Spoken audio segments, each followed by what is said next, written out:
Hi there. I'm going to discuss two fairly recent books written by former members of the US Secret Service.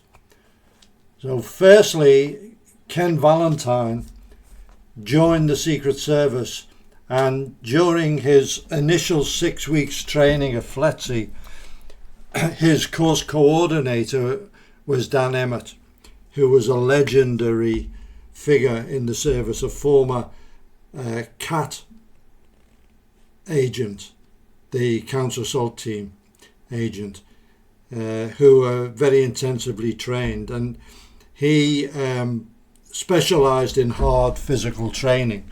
So he would take the class through various physical activities, assault courses or runs and so on, which were not really on the curriculum as put down by FLETC itself and their physical training branch. He would just do it as a voluntary thing to get across the idea that this is something that an agent should have as part of their background, the ability to endure hard training. And so they'd go on a fairly long run. Then Dan would allow them a water break, but he would just stand there, wouldn't drink water himself, and then they'd run back. And this is in Georgia, in the heat and humidity. And most of the people who went through that process considered themselves a sort of cut above the rest. They could have been forged in a furnace. So I was really looking forward to the book he wrote, Cheating Death, about his time in the Secret Service. And on the cover, it tells that he protected 3 presidents. Unfortunately, the book is 90% a religious treatise. It is composed of extracts from the scriptures. It is sermons. It is homilies about living up to good Christian values. Very, very little about the Secret Service. So if you're looking for a book on the Secret Service, this is not the one to have. If you're looking for a book about religion, particularly Christianity, then it might be up your street. So I won't say any more than that. The second book is more relevant to close protection, but it's still something of an odd book because it's called The Class Clown of the Secret Service by Pat McCool. Growing up in Philadelphia, he applied for the Secret Service, and after a lengthy process, they do seem to make it very difficult to get into any of the federal law enforcement agencies. He was hired by the New York field office and went through 6 weeks of training. This wasn't at FLETC back then. It was done more in the DC area. And then he was put on a forgery squad. Now, the Secret Service has a dual role.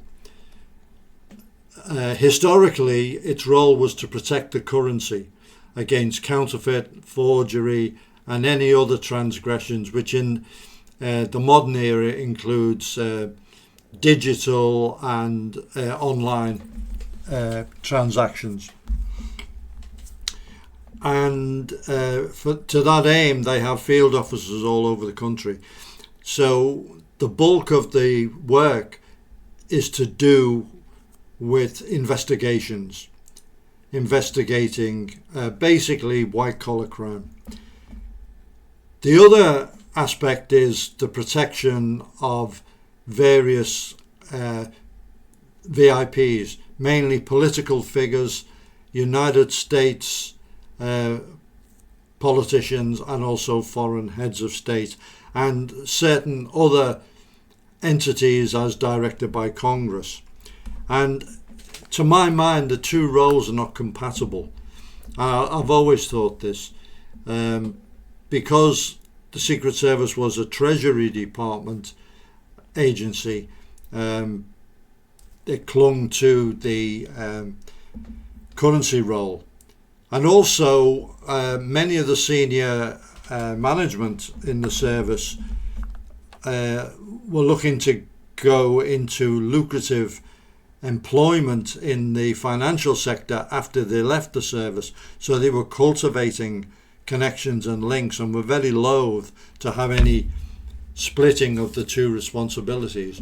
But to my mind, you could take the protection of the currency, the financial crimes, and you could merge that with perhaps the IRS investigation agency, another federal law enforcement agency, put them together as a kind of white-collar crime agency, and then have protection as a standalone, where guys just concentrate on that, because they're pretty thinly stretched. And since 9/11, they are now part of the Department of Homeland Security. They're not even in the Treasury anymore. Anyway, Mr. McCool's claim to fame is being a prankster and a joker, hence the title of the book. And to be quite honest, a sense of humour can be invaluable. On teams, you're working long hours, stress, travelling, rushed meals, environmental conditions, going from a cold area to a hot one, jet lag, all that. And keeping the spirit up does require a sense of humour. But pranks and things like this can actually be counterproductive. But it's each to his own, and he was obviously a popular guy within the service.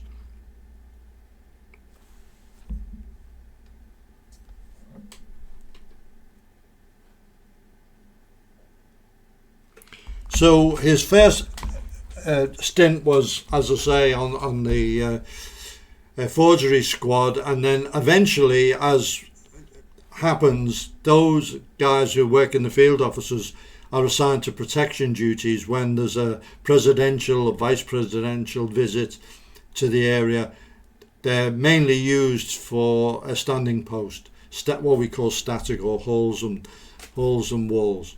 So they do get exposed to protection, and then usually in the career they go on to one of the major protective details, the pinnacle being the PPD, the Presidential Protection Detail, and that's what he did. And his first president was Carter, and like everyone who's written a book about that time, Carter comes across as a total cold fish. He never really spoke directly to the agents, never acknowledged them, didn't know their names. And on one occasion when he needed an agent, he called guard, not even realising that was not really the term to call a Secret Service agent. Next, obviously, Ronald Reagan won the presidency, and he was a total different protectee. He was warm, he was affable, he spoke to his staff, he spoke to the agents, he knew their names, he was cooperative with them, and a totally different proposition. And there's a couple of stories in the book. One of which President Reagan, his joy was going back to his ranch in California, and he used to ride horses and everything. And there's a quote in another book where he says, the best thing for the inside of a man is the outside of a horse. Horse riding, was a great joy to him, and he loved spending time on the farm. But there was this kingfisher, and it used to eat the fish they had in a lake on the property. And he repeatedly asked the agents to get rid of it. And they tried to shoo it away, but it was very persistent.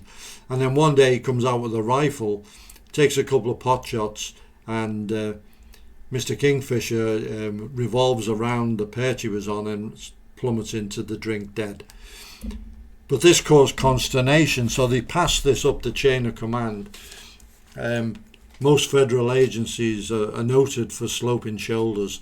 They always pass things on and share the responsibility. So the president's got a rifle, and what do we do? Everyone's scratching heads, and it came down from on high that we will ask him to surrender his rifle. I don't know really why. Somebody living on a ranch shouldn't have an access to a rifle. But that's a Washington-based agency for you. While on President Reagan's detail, the detail leader was Jerry Parr, and Jerry Parr notably was the agent who saved President Reagan's life during the assassination attempt. And I've reviewed his book on this channel, and he does seem to be regarded as a good leader by almost everyone who speaks about him, because in the main, Secret Service, and this applies to an extent to other federal law enforcement agencies, but it's well known in the Secret Service that most of the supervisors look askance at their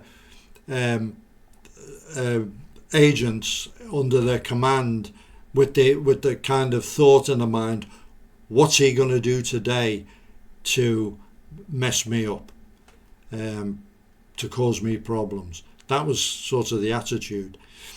So Jerry Parr, and there's a couple of examples where he demonstrated really good man management. Another story is when Pat McCool was on the Dignitary Protection Division, which is the detail that protects heads of state, foreign heads of state, and Rajiv Gandhi came over to attend the United Nations. So they had a detail on him, and then they got intelligence that there was a hit team in country to take him out, and these were Sikhs. Now, his mother had been killed by her own Sikh bodyguard, so it was a very authentic threat.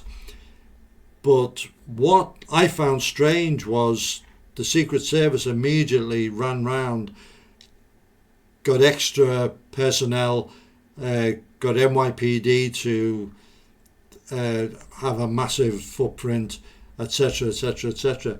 And to my way of thinking, you should be doing that anyway with a head of state. The assumption should always be that there is a hit team out there after them, and your precautions, your drills and your procedures and your threat evaluation should be based on that. And if it's based on that, then you're not going to be caught out by anything else, any lesser threats. So that's just my opinion, and it just struck me as strange. Okay, so Class Clown, why not one of the best books I've ever read on the Secret Service. It was a very easy read, and it was quite illuminating, and it did show a human aspect, and quite a few of the personalities that do appear in other books are kind of fleshed out. So out of the two books, this is by far the better one. to read about the Secret Service.